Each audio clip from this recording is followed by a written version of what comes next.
Hoje a gente vai falar sobre arritmia cardíaca. Oi pessoal, lembrando que o Marco deixa aí na descrição as referências bibliográficas que ele usou para montar esse vídeo, tá?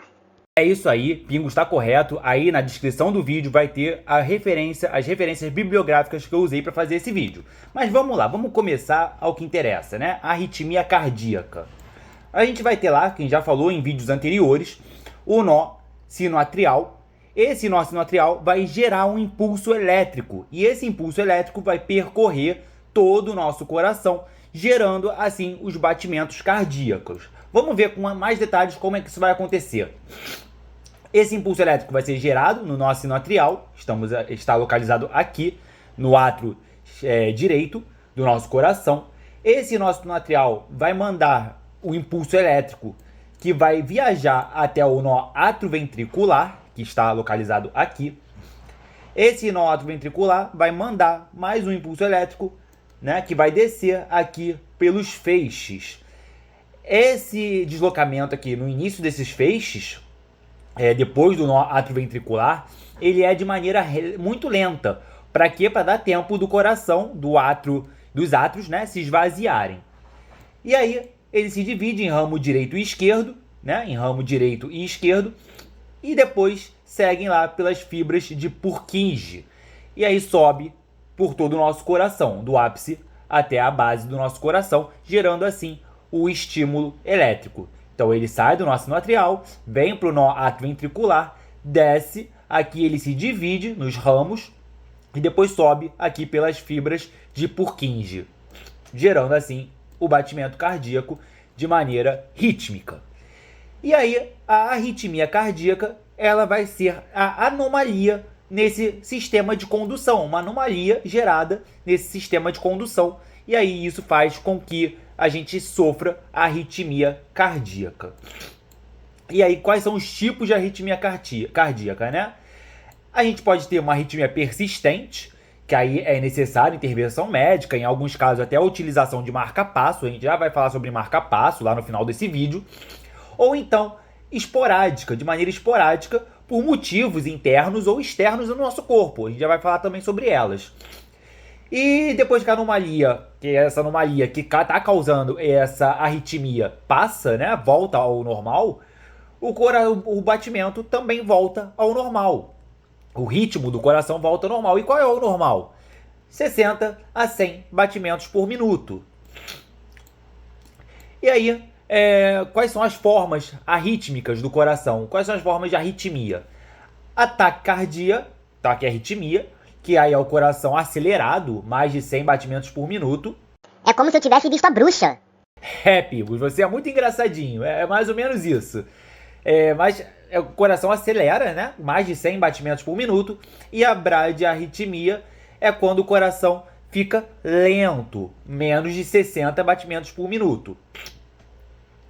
E a gente também tem a fibrilação atrial, que vai existir uma anomalia rítmica do coração, dessa contração elétrica, dessa condução elétrica, porém com contração, seu coração vai continuar contraindo.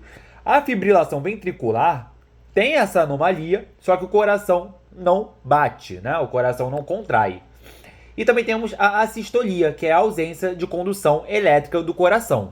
Essa taquiarritmia e essa bradiarritmia podem ser normais, não é, Marco? Digo, pode ser momentâneo e natural do nosso corpo, não é? Ou é necessariamente uma patologia? Sim, Pingo, sim, você está correto. Essa taquiarritmia e essa bradiarritmia, elas podem ser, sim, naturais do nosso corpo. Por exemplo, exercício físico vai acelerar o seu coração. Ou então, muito estimulante, né? Muito neuroestimulante, cafeína, taurina, né? Pré-treino. Isso vai fazer com que o seu coração bata de forma mais acelerada. E isso é completamente comum. Como falei aqui em cima, né?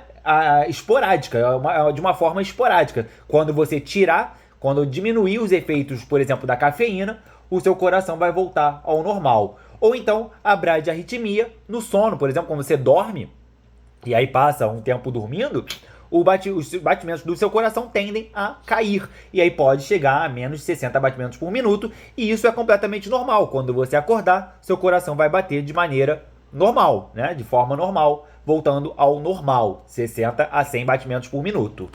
Então é completamente comum o corpo fazer ataque à arritmia e a bradiarritmia de maneira normal, de maneira comum.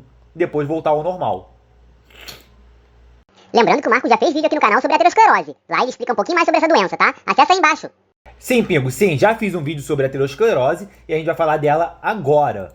A gente falou, né, no vídeo anterior sobre a aterosclerose, explicou um pouquinho mais como funciona a aterosclerose, que é a formação de placas de ateromas, né, nos nossos vasos sanguíneos, nas nossas artérias. E aí esses vasos ficam entupidos, essa placa de gordura entope as artérias, e esse entupimento é lento e gradual. A gente só consegue ter noção que esse entupimento está acontecendo quando os sintomas, né, surgem. E eles só surgem, infelizmente, com 70% de obstrução dessas nossas artérias. E aí isso é chamado de isquemia. E causa a morte do órgão. A gente falou tudo isso no vídeo anterior, né? E se você quiser ver lá o vídeo, tá lá, vai estar aí embaixo na descrição desse vídeo o link. E aí a gente tem a isquemia cardíaca, que é exatamente isso daqui, que a gente acabou de ver nesse vídeo aqui, que a gente viu no vídeo anterior, só que no coração, né? E isso vai necrosar, vai causar necrose do nosso coração. Por exemplo, formação de placas de gordura nas artérias do nosso coração, as artérias coronarianas. Quase não sai, desculpa. Mas aí essas artérias vão ficar entupidas. Aqui, por exemplo, obstrução, 90% de obstrução, 99% de obstrução. E essa obstrução vai causar necrose do coração, vai causar a morte de certa parte do nosso coração. Além disso, qualquer área cardíaca que tenha infartado não vai mais receber esse estímulo elétrico. E aí vai precisar, por exemplo, de um implante ali de marca-passo. A gente já vai ver sobre esse implante. Mas agora eu quero mostrar para vocês o eletrocardiograma. A gente tem aqui as ondas P. A onda P significa a despolarização do átrio, despolarização atrial, quando nossos átrios despolarizam. A gente tem o complexo QRS, que é a despolarização ventricular, quando o nosso ventrículo despolariza. E também temos a onda T, que é a repolarização do nosso ventrículo. Então, a gente tem despolarização, despolarização e depois repolarização do nosso ventrículo. E a repolarização atrial, quando ela acontece? Então, Pingos, a repolarização atrial, ela acontece junto com o complexo QRS. Só que como o complexo QRS é muito mais barulhento, vamos dizer assim, né? A repolarização do átrio, ela fica ali em segundo plano, né? Ela não aparece no eletrocardiograma, mas ela acontece exatamente nesse momento aqui que está acontecendo o complexo QRS. E aí a gente tem alguns problemas que podem ser vistos no eletrocardiograma. Por exemplo, a ausência da onda P pode significar que o nosso sino atrial não está disparando, não está soltando lá, né, o impulso. A gente também pode ter um alongamento do complexo QRS, que significa que pode ter um atraso na condução ventricular. E aí a gente pode ter um bloqueio nos ramos esquerdo ou direito, né? Aqui nos ramos esquerdo ou direito do nosso coração. E aí isso pode identificar a despolarização ventricular, pode identificar a despolarização ventricular, quase não sai. E também temos a alteração da onda T. A alteração da onda T, né, essa onda aqui, pode significar um dano no miocárdio ou então uma hipertrofia do nosso coração. Então a gente tem aqui, ó, os batimentos cardíacos normais, né? A gente tem os batimentos cardíacos acelerados, você vê que está bem acelerado. Batimento cardíaco lento, você vê que está bem mais lento. E o batimento cardíaco irregular, você vê que não tem uma regularidade no batimento. E aí, principalmente nesse caso aqui, batimento cardíaco lento, e nesse caso aqui, batimento cardíaco irregular, a gente pode fazer a utilização do marca-passo. O marca-passo, né, é usado na bradiarritmia para imitar o estímulo elétrico do nosso nó sinoatrial. é esse daqui, ó. Esse daqui é um marca-passo. Ele é composto de um gerador, que ó, vai ser onde vai estar a bateria e vai ser onde vai ser gerado esse estímulo elétrico do nosso coração. E também a gente tem aqui o eletrodo, que vai ser que vai ficar preso ali no nosso músculo cardíaco, né? Vai ser fincado ali no nosso músculo cardíaco e vai ser onde o estímulo vai ser transmitido, vai ser por onde esse estímulo vai ser transmitido. E olha que interessante, ó, como é que ele fica. Ele vai ser colocado aqui do lado direito ou esquerdo do nosso coração, embaixo da clavícula. E vai ficar assim, para fora, mais ou menos assim. E aí ele vai ser fincado lá no final do nosso coração, e também aqui no nosso átrio.